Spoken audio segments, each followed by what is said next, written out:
Let's start in, I am reading from the book of Mark chapter 13 in IV translation. Sabi po dito, as he was leaving the temple, one of his disciples said to him, "Look, teacher, what massive stones, what magnificent buildings. Do you see all these great buildings?" replied Jesus. Not one stone here will be left on another. Everyone will be thrown down. As Jesus was sitting on the Mount of Olives, opposite the temple, Peter, James, John, and Andrew asked him privately, "Tell us, when will these things happen, and what will be the sign that they are all about to be fulfilled?" Jesus said to them, "Watch out that no one deceives you. Many will come in my name, claiming I am He, and will deceive many. When you hear of wars and rumors of wars, do not be alarmed. Such things must happen, but the end is still to come. Nation will rise against nation, and kingdom against kingdom. There will be earthquakes in various places, and famines. These are the beginning of birth pains. You must be on your guard. You will be handed over to the local councils and flogged in the synagogues. On account of me, you will stand before governors and kings as witnesses to them. And the gospel must first be preached to all nations. Whenever you are arrested and brought to the trial, do not worry beforehand about what to say. Just say whatever is given you at the time. For it is not you speaking, but the Holy Spirit. Brother will betray brother to death, and a father his child. Children will rebel against their parents and have them put to death. All men will hate you because of me, but he who stands firm to the end will be saved. When you see the abomination that causes desolation, lumampas na tayo na ibang ako kay Daniel. Let's pray, mga kapatid. Hallelujah, oh God. We praise and thank you, God, na tunay nga po mapag-aaralan namin ang iyong salita ng malaya, Ma. You continue to move our hearts, Lord God, as to what you want, Panginoon, us to hear and meditate tonight, Lord God. Nawa, Panginoon, ay tunay nga pong patuloy na ma-absorb ng aming mga puso ang aming pag-aaral ng Diyos. Let it be a warning to us, Lord God, a lesson to us, a guide to us, Lord God, an encouragement to us, Lord, and a rebuke, Lord God, sa bawat isa sa amin. Father, may you just move, Lord, and truly thank you for the wisdom of the Holy Spirit that is moving in our hearts, Lord, in the midst of us. In Jesus' name, amen. Hallelujah. Nainitan kasi si Daniel, kaya dito siya. Ayan o, may electric fan doon sa likod. Amen. And we praise the Lord because Daniel is here. It's been a long time that Daniel didn't come. Wala ka mo, Daniel. Topo, Yeshua, ano ba yan? Ayun. So, pagpapatuloy natin, mga kapatid, ang ating pag-aaralan. And as you see, we are in a few chapters kasi ang Mark ay hanggang chapter 16 lamang.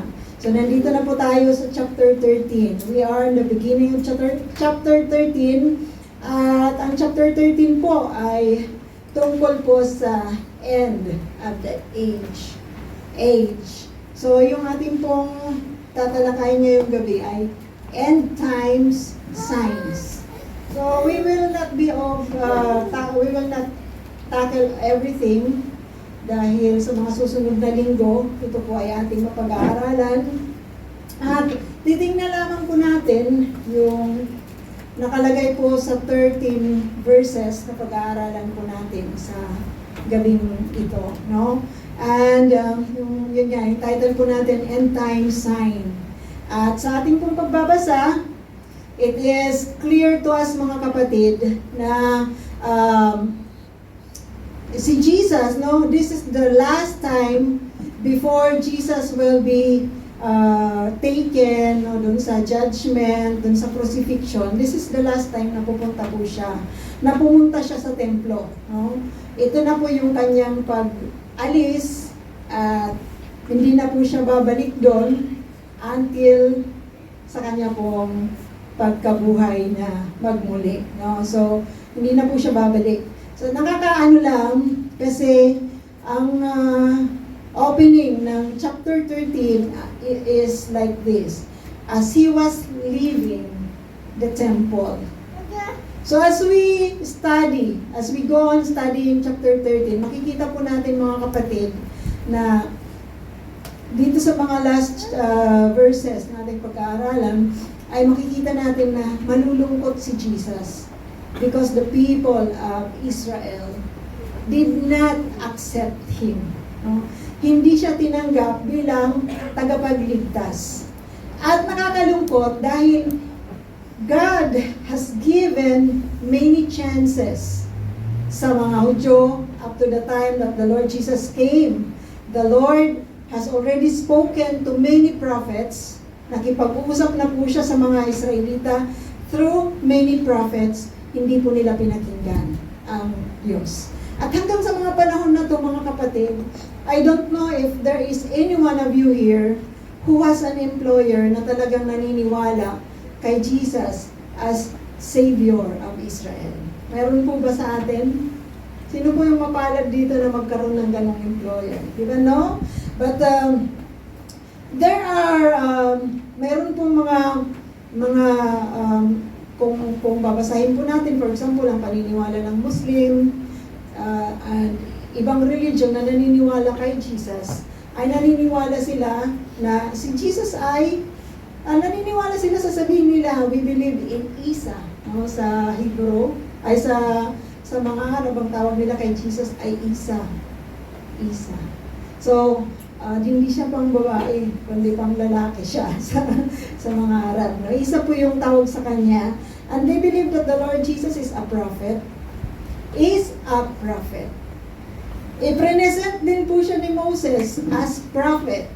But, sabi ni Moses, the prophet na susundin ninyo, sabi niya sa mga Hudyo. I-present niya ang Panginoong Jesus as the prophet. The only prophet that the people, especially the Israelite people, will obey.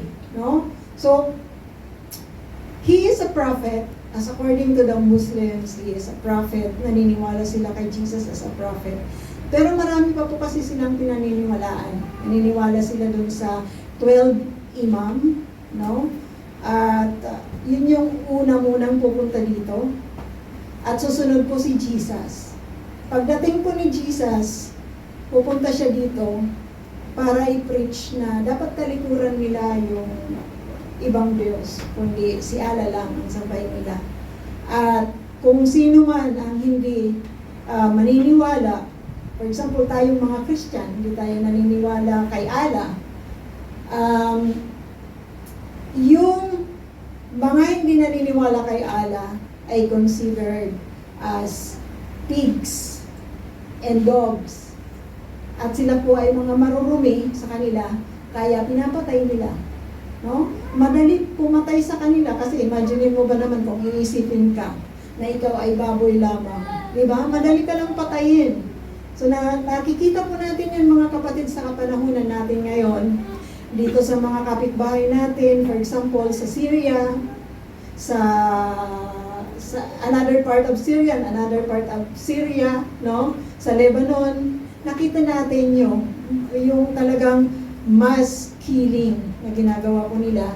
Lalo na 'di ba dito sa Syria kasi 'di ba pinopromote nila yung pagsamba lamang sa iisang Diyos, which is si Allah.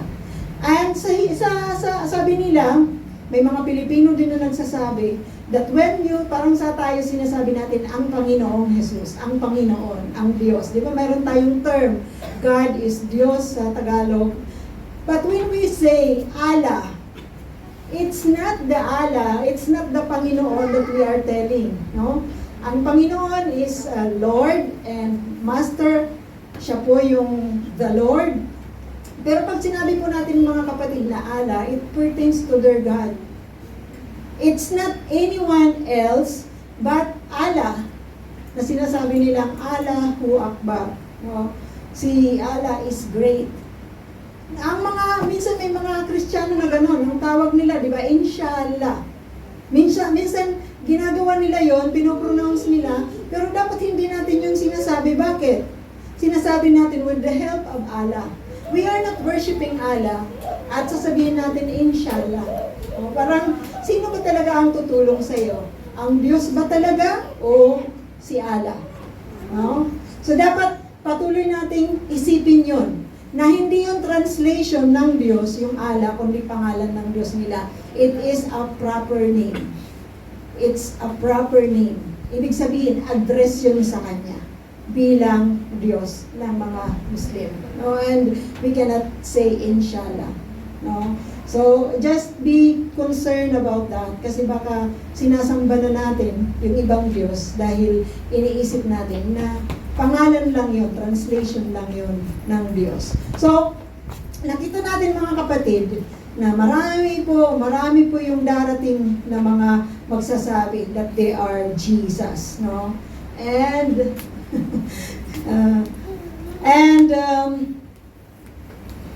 wait lamang pag nakalampas na si Daniel.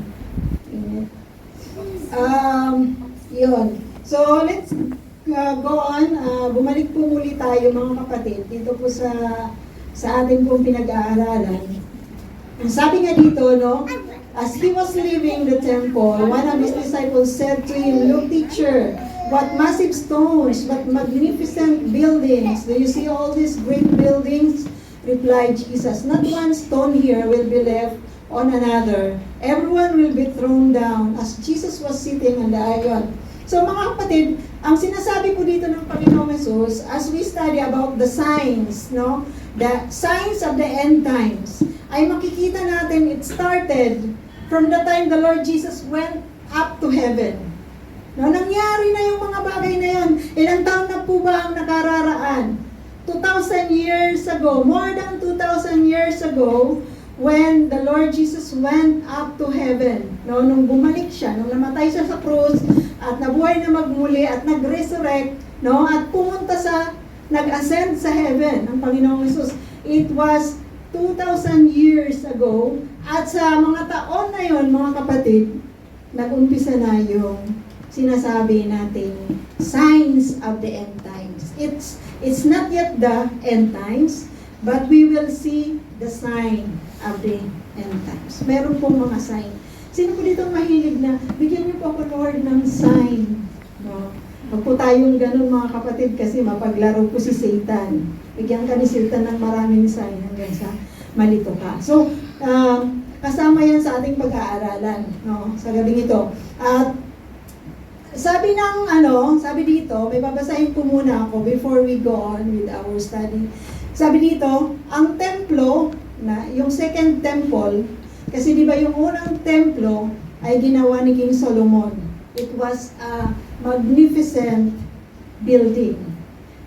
Isang sanctuary kung saan talagang napakaganda. Kung babalikan natin ang pag-aaral tungkol po kay Solomon at sa kanyang paggawa ng templo, makikita natin na talagang puno ng mga mararangyang bato, silver and gold ang nandun po sa loob ng templo. No? At the other temple that was made by Zerubbabel. Kasama po sila, sumunod po sila Hagay, yung mga propeta na sila Hagay. Ito po ay binild nung nandun pa po sila sa exile. No? Umuwi po yung iba at binild po nila through King Cyrus na king ng Persia. No? Daniel, check ba ka siya? Please keep quiet. Ken, Shama, Cora.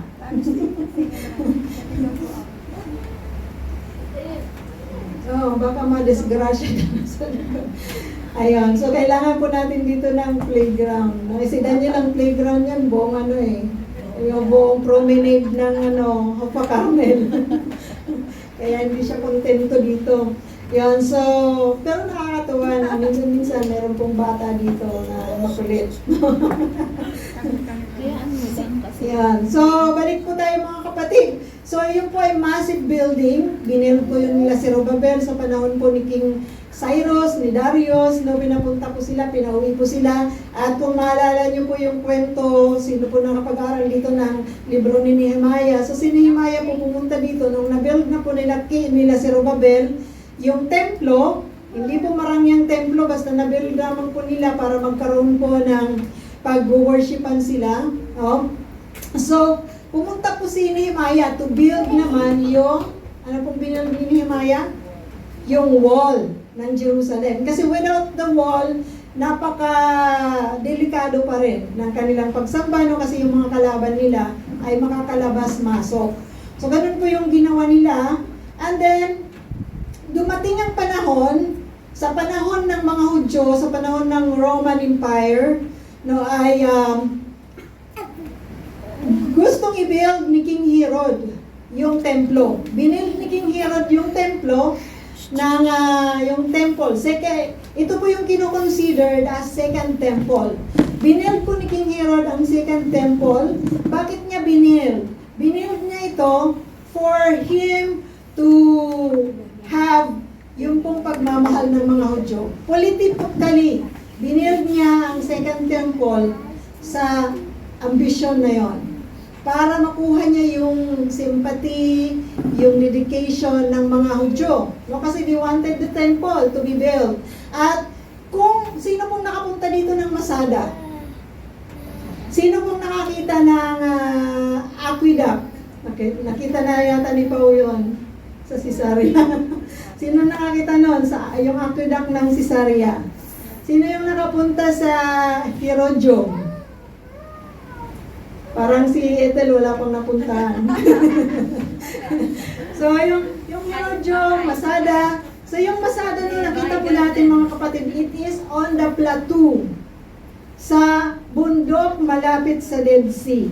No? At yun po talaga ay, kung iisipin mo, paano kaya pumunta ang mga tao doon para i-build yung magandang palasyo sa tuktok ng plateau na yon, na kung tutusin mo sa mga panahon natin ngayon, mahirap pa din. Diba? At may mga tipak ng mga bato doon na ang lalaki, siguro ilang mga slaves ang namatay para mag-build doon. King Herod the Great was a great builder. Magaling siyang mag-build, at hanggang sa mga panahon natin ngayon, mga kapatid, yung mga binanggit kong tatlo, ay mga binild niya yon, at may mga iba pa, na binild niya na hanggang ngayon ay nakikita pa rin natin yung ebidensya ng building ni King Herod. So, napaka galing niyang engineer, magplano. It doesn't matter for him if many people will die as long na mangyari yung gusto niya. So, according to the history, according to the archaeologists na naghukay ng Masada, ang Masada ay napakagandang lugar. No? Pero, sa lahat ng binild ni King Herod, ang pinaka-masterpiece niya ay ang second temple ng Jerusalem. Kaya nung tinitingnan nitong mga disciple, yung templo, kahit ilang beses na, do you think na first time lang pumunta doon, nasasabihin, ganda naman nito, parang amaze, yung starstruck sila, at na-amaze. Hindi mga kapatid. Ilang beses na silang pumunta doon, kasi let's imagine na mga edad po nila ay sa mga edad ni Jesus, no, 30 plus, like that. Si Jesus po ay namatay and went up to heaven, nung siya po ay nag-ascend, nag-resurrect at nag-ascend, ay 33 lang siya. Sa mga edad na yon, ang mga disciple ay nadun sa range ng mga edad na yon. Hindi totoo na matatanda na sila.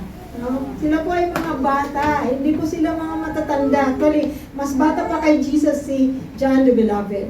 Si John, no, na kapatid ni James, na binanggit po dito. So, nakita po nila to, tapos na-amaze na naman sila. Sabi nila, Lord, look how massive yung mga, yung binild na yan. Diba? Yung buildings na yan, kasi it was not only one building, Pero mayroon pa pong may mga designated na building para dito, para dyan. Basta, ang ganda ng pagkakabuild ni King Herod na from the top of the Mount of Olives or di kaya sa buong Jerusalem sa mga panahon na yon, makikita mo yung building na yon na talagang yun lamang po yung pinakamaganda sa Jerusalem. Ma-amaze ka no, sa mga panahon na yon. Sabi dito, Herod built a great temple on the site of Solomon's temple to win over his Jewish subjects. He replaced the modest 6th century BC temple, yung binil nila si Zerubbabel, with a temple complex that covered a staggering 35 acres of land. Imagine niyo gaano kalaki yun. 35 acres of land. Because tradition forbid the construction of a temple larger than Solomon's temple. Most of the complex was a platform. So, yung complex ay platform, pero mga marble yun. So, kung yung mga marble na white marble from afar, makikita mo, talagang kitang-kita siya mga kapatid, no, kahit malayo ka na. At sabi dito, si Josephus daw yung nag-describe nun. Sino ba si Josephus? Isa po siyang historian. Sabi dito, the greatest ever heard of, made of debris from a low-off mountain and held up with a retaining wall with stones, some of which were 30 feet long and weigh 50 tons. Yung isang stone, 50 tons, mga kapatid. 50 tonelada ang bigat niya na hindi siya kayang kargahin ng mga 10-wheeler, no, sa mga panahon na to. Imagine mo kung paano kaya yung ginawa nila King Herod, no? Ano kayang ginawa, inisip ni King Herod na magdadala nun to put or to slice the stone and to put them in place. Hindi lang yun iisa, mga kapatid. Yun po ay wall ng templo. At sabi po dito, sa other research, sabi dito, yung in the 1st century BCE, ito naman po yung kanya pong use or function.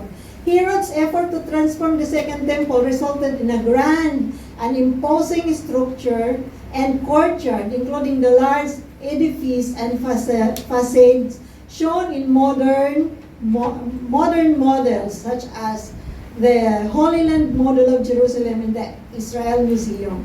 The Temple Mount, where both Solomon's temple and the Second Temple stood, was also significantly expanded, doubling in size to become the ancient world's largest religious sanctuary. So sa mga panahon na yon, it was the largest sanctuary. At imagine niyo mga kapatid, pag yung high holidays na sinasabi nila, yung Sukkot, Shavuot, Pesach, Yom Kippur, yung mga lalaki, lahat ng mga bansa na may mga Hudyo, pumupunta sila sa Jerusalem. At doon po sila pumupunta sa lugar, sa loob ng templo. The temple can contain them, no? Lahat sila, imagine mo na lang kung gaano kadami yon, no? Na mga tao na nandun, pero kaya po niyang i-contain. Pero sa 66 CE or 70 AD, no? Nasira po siya from 66 CE hanggang 70. So 4 years, sabi dito, the Jewish population of Judea launched a great revolt against the Roman Empire 4 years later, on the Hebrew calendrical date of Tisha B'Av. So kailan po nangyari itong Tisha B'Av? Di ba po matagal, di ba? Yung time na kung saan kino-commemorate ng Israel ang pagkasira ng templo nila. Naalala niyo po yung mga last 2 weeks ago yata na mayroon fasting. Di ba na nag-fasting sila? At sinabi po nila na we are praying for the building of the third temple. No? So, yun po yung kanilang pinapanalangin. Iniiyak nila hanggang sa mga panahon na to. So, sabi ni Jesus dito, nakikita nyo ang lahat ng yan. Sabi niya, not one stone here will be left on another. Everyone will be thrown down. Alam niyo mga kapatid, this happened. Nangyari ang mga bagay na to. Kung yung sinasabi ko, yung Masada, yung Herodium, yung Aqueduct, may mga magkakapatong pang mga bato, di ba? Pero yung templo, yung second temple, it was ruined according sa sinabi ni Jesus. So imaginein mo itong mga disciple looking at the temple na napaka-grand, malaki, maganda, matayog, matibay ang tingin nila. Pero after 70 years after the Lord Jesus died, 40 years after the Lord Jesus died, nasira yung templo na yun. Sino po yung mag-i-imagine? Alam niyo, nag-revolt sila, nilusob ng mga Roman soldiers ang Jerusalem sa panahon ng Tisha B'Av. At nilusob nila, gusto nilang i-preserve yung Jerusalem Temple. Pero ano pong nangyari mga kapatid? Yung Jerusalem Temple na yon, sa gustuhan nilang i-preserve yung Jerusalem Temple. Sabi ni Titus, yung kanilang commander ng mga sundalo, huwag niyong gagalawin, ipipreserve natin yung templo ng Jerusalem. Siyempre, napakaganda nun, di ba? Puno ng ginto at mamahalin. Sabi ni Luke, puno ng mga ginto yon, na mga mamahaling ginto. Gusto nilang i-preserve, pero paano kung nangyari, may nag-amok daw na sundalo, as according to the historians, at sinunog niya yung Jerusalem na kasama yung templo. But the others say it was also the plan of Titus. So, whatever it is, mga kapatid, ay maa-amaze tayo na kahit yung gusto nilang i-preserve, it will not be preserved because the Lord Jesus says so, na hindi siya mapipreserve. At hindi lang sa hindi siya na-preserve, nawasak siya, as in wasak, na wala sa building mismo ng templo, walang natira. Saan ko ang natira? Yung tinatawag ng mga iba na wishing wall.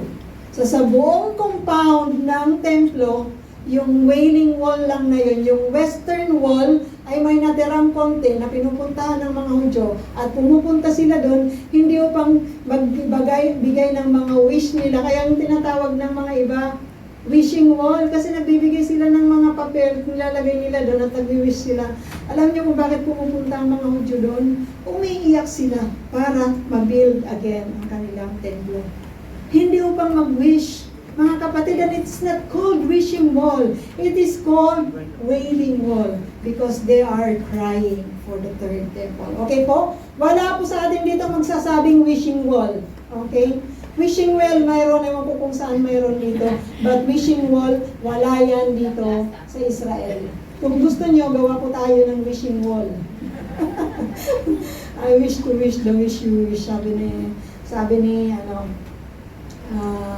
Joy. Sabi dito, mga kapatid, so yun po yung una na sign, no? Balik tayo. Yun po yung unang sign. Una pa lang na sign yun na there will be destruction of the temple. So una yung sign at nangyari yun 40 years immediately after the Lord Jesus went up to heaven. So let's move on. Sabi po dito sa verse 3, as Jesus was sitting on the Mount of Olives opposite the mountain temple, Peter, James, John, and Andrew asked him privately, "Tell us, when will these things happen? What will be the sign that they are all about to be fulfilled?" Jesus said to them, "Watch out that no one deceives you. Many will come in my name claiming, 'I am He,' and will deceive many." So mga kapatid, dinidescribe po sa atin na hindi po sinagot ni Jesus yung kailan mangyayari ito. Sabi ni Peter, James, John, and Andrew. Hindi sila sinagot at sinabi po na sabi ni Jesus, watch out. So sa ating mga buhay mga kapatid, as we live bilang mananampalataya, we have to be watchful. It doesn't matter if the Lord Jesus will come tomorrow, today, in the evening, balayla. It doesn't matter. Pupunta ang Panginoong Jesus as according to His promise. Pero tayo po ba ay nagbabantay? Pinahalagahan po ba natin ang atin pong relasyon sa Panginoon? O sabi ni Jesus, watch out that no one deceives you. So ang sinabi niya, after they ask about the end times and what is the sign, sabi niya, you have to watch out. You have to be watchful that no one deceives you. Yun kasi yung pinaka-importante mga kapatid, that we will not be deceived. At ang unang deception, number 2 point, deception. At ang unang deception na nandito po, na ating makikita, at pinakamahalaga, sabi ni Jesus, many will come, that they will say that they are the Messiah. Pero, sabi nila, maging mapagbantay kayo.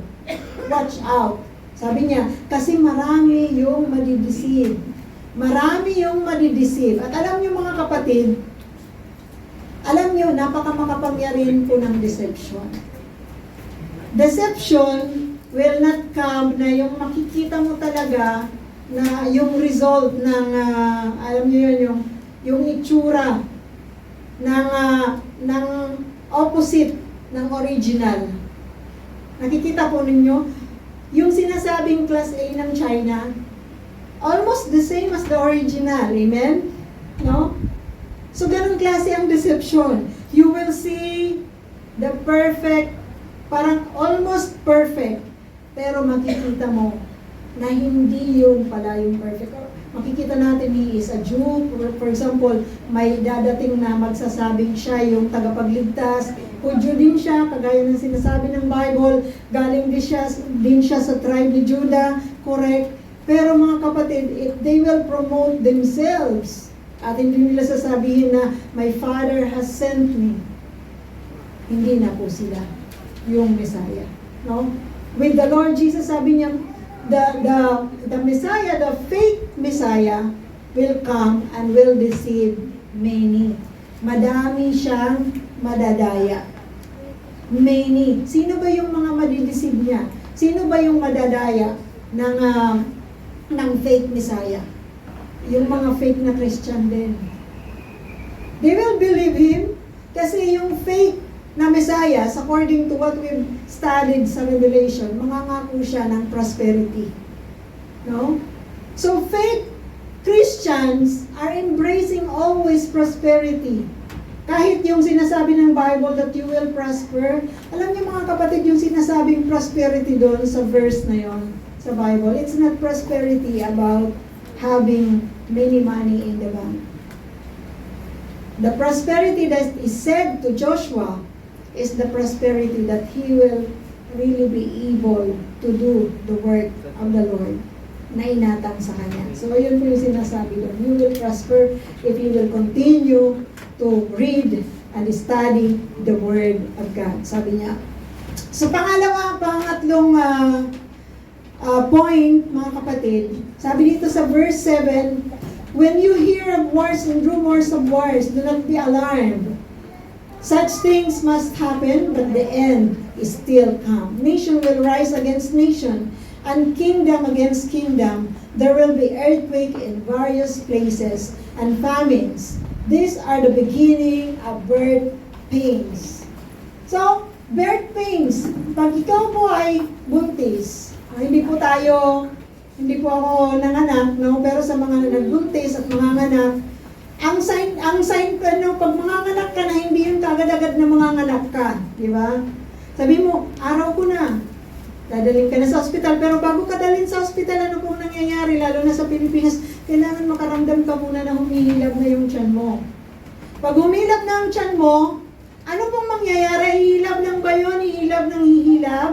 Nang ganun lang? It intensifies, di ba? Nagiging mas masakit hanggang sa manganak ka. So sabi ni Jesus, ang lahat ng ito, yung pag-aaway-away, yung mga war, yung taggutom, yung mga kasakitan, at lahat ng mga bagay na to ay birth pangs pa lang. Ito po ay, ano nga ang tawag doon sa Tagalog? Nagli-labor, may Tagalog ba tayo nun? Nagli-labor ka pa lang doon.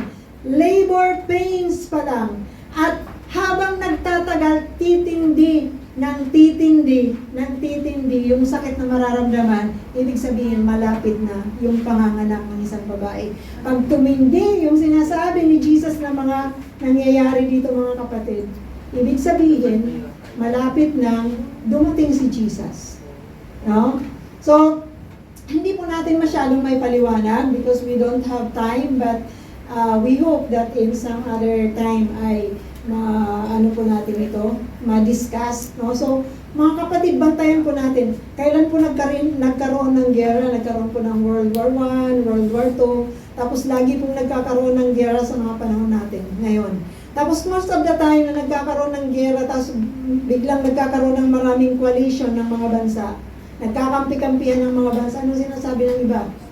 Malapit na yung end times. Pero sinasabi lang nila yun, are they preparing themselves to meet the God, diba, who is there after the end times, after the destruction of this world? No, nag-prepare po ba tayo mga kapatid? So tandaan po natin, those are only the signs. So kung nakikita natin na may digmaan, may taggutom, may nangyayari po ba ngayon ng taggutom? Ang dami pong nagugutom sa Sudan kasi nagpapatuloy po yung gera doon. Yung sinasabi pong kagutuman sa Gaza, fake news yun. Dahil ang dami-dami mga pagkain nila doon, hindi lang nila tinatransport. At ang naipapasok naman, kinukuha naman ng mga rebelde. No? So ganun po yung nangyayari doon. But makikita po natin malalakas pong katawan kahit yung mga nasa tunnel na mga Hamas, maliban sa mga hostages. No? Pangatlo, apat mga kapatid, sabi dito, you must be on your guard. You will be handed over to the local councils and flagged in the synagogues. On account of me, you will stand before governors and kings as witnesses to them. And the gospel must first be preached to all nations. Whenever you are arrested and brought to trial, do not worry beforehand about what to say. Just say whatever is given you at the time, for it is not you speaking, but the Holy Spirit. So ano pong makikita natin mga kapatid? Pang-apat na point is persecution of the believers. So wag po tayong sasabihin natin, pumunta kayo sa church. Tanggapin niyo si Jesus para maging maayos ang buhay niyo. The good and pleasant, perfect life ay hindi po dito sa mundo mga kapatid. Ito po ay nasa langit. Hayaan lamang po natin si Daniel. Tayo po ay makikinig sa salita ng Panginoon. Yun, so, huhuliin yung mga Kristiyano. Are we prepared for this?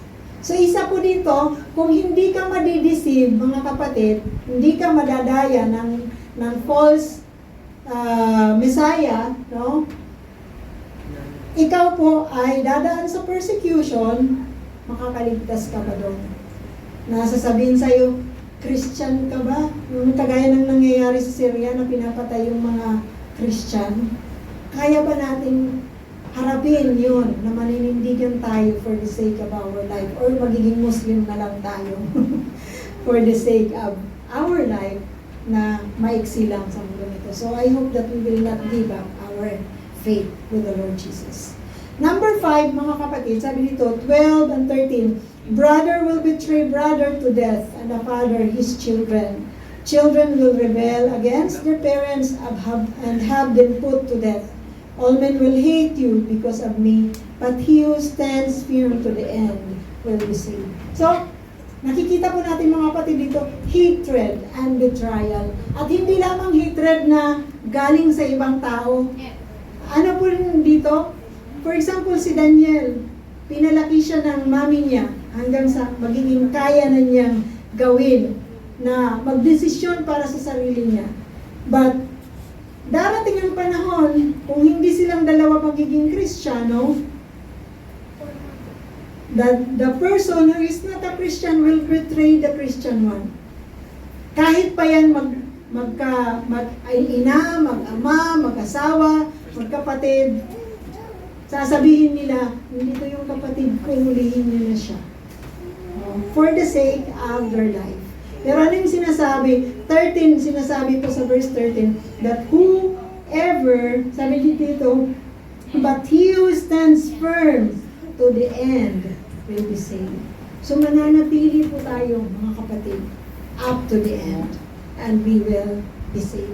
At sa mga mananampalataya, kung tayo man po mga kapatid, kasi before magkaroon ng mas matinding, ngayon yung birth pangs na nararanasan natin, tayong lahat, pero darating yung matinding persecution, yung sinasabing 7-year period, no? Yung deception and then mas matinding persecution, darating yung panahon na yon, at sa pagdating ng panahon na yon, mga kapatid, wala na dito yung mga totoong mananampalataya dahil mararapture na tayo before it comes. So kung gusto nyo hindi maranasan yung mga ganong klaseng bagay, be faithful to God. Be sure of your faith. At nawa ay patuloy tayong manampalataya sa Diyos. At nawa kahit po maiksi po yung ating panahon, tayo po ay natuto at napaalalahanan. Pinakamahalaga sa lahat ng ginagawa natin sa mundo ito is to really serve the Lord and be faithful to the Lord always. Tayo pong lahat ay tumayo, mga kapatid. Heavenly Father, we thank you so much, Panginoon, for your word. Dalangin po namin na ito ay tumimo sa aming puso, Panginoon, at tunay na mag-glorify ka, O Lord, sa mga buhay ng bawat isa. Dalangin po namin naman na palakasin niyo po kami spiritual, O Lord God, na maninindigan kami, O Diyos, sa aming pong pagsamba, pananampalataya sa inyo, whatever happens, Lord God. Lord, whatever is happening around us, Lord God, dalangin po namin na patuloy po namin makita that those are really birth pangs, at ito po ay titindi, O Diyos. Dalangin po namin na as you give us life, and help us to continue to share the word of God, especially to our loved ones, at sa mga tao na inyo pong kinukulik sa amin, O Diyos. Dalangin po namin na patuloy na kayo, Lord, at maghari sa mga buhay namin, O God. We glorify your name, Father. We thank you so much. Natunay nga pong ginabayan niyo po kami sa mga oras na ito. Kung aming dalangin sa pangalan ng Panginoong Jesus. Amen. Amen.